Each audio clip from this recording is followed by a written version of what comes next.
Good day guys! Sa video ito, ipapakita ko sa inyo ang sample filled up PhilHealth Member Registration Form or PMRF. Simulan na natin. Kung ang purpose natin sa pag-fill up ng PMRF ay registration, checkan natin ang registration box.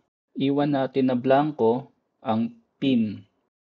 Pagkatapos, fill upan na natin yung part 1 o yung personal details. Ilagay natin sa designated spaces ang kumpletong pangalan natin. Kumpletong pangalan sa pagkadalaga ng ating ina.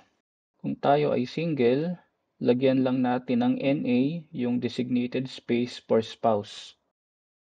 Sa date of birth, isulat natin ang buwan, araw at taon ng ating kapanganakan. Sa place of birth naman, isulat natin ang city or municipality kung saan tayo ipinanganak. Ilagay natin sa designated space ang PhilSys, ID number at TIN number kung meron tayo.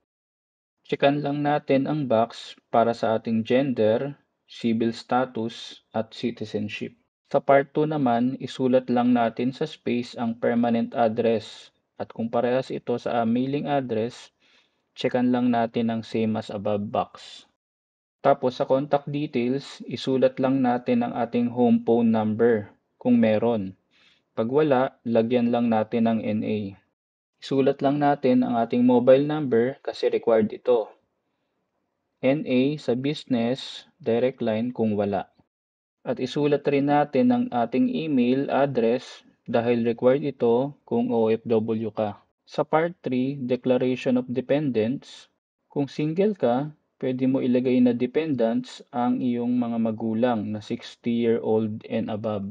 Lagyan mo lang ng check yung appropriate box kung sino sa kanila ang merong permanent disability. Sa part 4 or member type, checkan natin ang box na angkop sa atin. Dito, ang chinekan ko ay employed private na box.